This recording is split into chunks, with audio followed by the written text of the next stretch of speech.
આપનું સ્વાગત છે। અમરેલીના રાજુલામાં હની ટ્રેપ આરોપીઓ આવ્યા પોલીસ સકંજામાં। થોડા દિવસ પહેલા રાજુલામાં મહિલા સાથે મળી 5 લોકોએ રચ્યું હતું કાવતરું। રાજુલાના હિંડોરણા ગામે બાવળની કાટમાં લઈ જઈને મહિલા દ્વારા કરાયું હતું હની ટ્રેપ। ફરિયાદીને ડરાવી ધમકાવી અન્ય શખ્સોએ આવી મૂંઢમાર મારી ધમકીઓ આપી। મહિલા સાથેનો વિડીયો ઉતારીને 1950 રોકડ અને મોબાઈલ બળજબરીથી કાઢી લીધેલા। 5 લાખની રકમ વધુ માંગણી કરી યુવકને ઘરે પૈસા લેવા મોકલેલ। ફરિયાદી યુવક સીધો રાજુલા પોલીસ મથકે પહોંચ્યો। પોલીસે એક મહિલા સહિત 3 શખ્સોને પકડી પાડ્યા। હની ટ્રેપની મુખ્ય મહિલા આરોપી સમીના સેલોતની ધરપકડ। કરણ પટાળ, જીતેન્દ્ર ચૌહાણ, એક મહિલા સહિતના 4 આરોપીઓ પકડાયા। અન્ય એક અજાણ્યો આરોપી પકડવાના ચક્રો ગતિમાન થયા। ડીવાયએસપીના નૈના ગોરડિયાએ હની ટ્રેપના આરોપીને પકડીને પ્રેસ કોન્ફરન્સ યોજી। રાજુલામાં હની ટ્રેપનો કોઈ શિકાર બન્યા હોય તો રાજુલા પોલીસમાં જાણ કરવા અનુરોધ કરાયો। રાજુલા પોલીસ સ્ટેશનની અંદર એક હની ટ્રેપનો ગુનો નોંધાયેલ છે। આ ગુનાની હકીકત એવી છે કે આ ગુનાના કામના જે ફરિયાદી છે આ ગુનાના કામના એક આરોપીને પહેલેથી જ ઓળખતા હોય।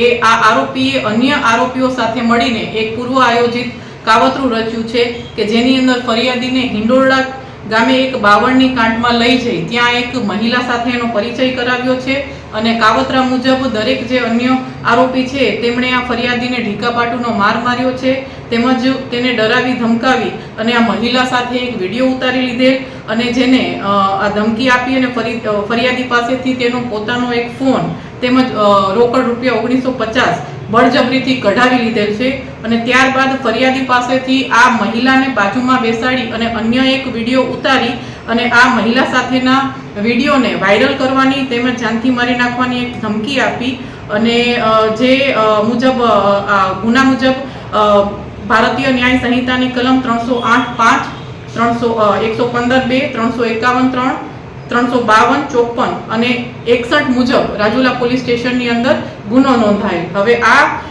ગુનાની જે તપાસ છે એ અહીંયાના જે પીઆઈ શ્રી વીએમ કોલાદ્રા સાહેબ કરી રહ્યા છે અને ગુનાની ગંભીરતાને તરત જ ધ્યાનમાં લઈને આ સતર્કતા દાખવીને તેમણે પોતાની ટીમને અલગ અલગ દિશામાં તપાસ કરવા સૂચન કરેલ અને ટેકનિકલ તેમજ હ્યુમન સોર્સથી જે આ કામના તમામ આરોપી છે એ પકડી પાડેલ છે। એમાંથી 3 આરોપી જે છે એ હાલ અત્યારે રિમાન્ડ ઉપર છે। આરોપી કુલ કેટલા છે અને ધમકી કેવા પ્રકારની આપવામાં આવી હતી ને વિડીયો કેવા પ્રકારનો ઉતારવામાં આવ્યો હતો? આરોપી ટોટલ 5 આરોપી છે જેના નામ છે કરણભાઈ દંતુભાઈ પટાડ, ઉંમર વર્ષ 25, સમીના બેન વાઇફ ઓફ સબ્બીરભાઈ સુલેમાનભાઈ સેલોત, લક્ષ્મણભાઈ વાલેરાભાઈ પટાડ અને જીતેન્દ્રભાઈ ઉર્ફે જીતુ રાઘવભાઈ ચૌહાણ અને દેસુરભાઈ વાલેરાભાઈ પટાડ। હવે ધમકી એટલે આ જે ફરિયાદી છે તેમને પોતાનું પહેરેલ જે પેન્ટ છે એ નીચે કઢાવી અને એક બીભત્સ વિડીયો ઉતારેલ અને તેને વાયરલ કરવાની ધમકી આપેલ અને બીજા અગર એ રૂપિયા 5 લાખની શું કહેવાય રૂપિયા 5 લાખ નહીં આપે તો આ જે વિડીયો છે તેને વાયરલ કરી દેશે એ રીતની ધમકી આપેલ। तो व्हाट्सएप, ट्विटर, फेसबुक, इंस्टा जहाँ भी आपका अकाउंट है इसे शेयर बटन के द्वारा वहाँ पर शेयर करें।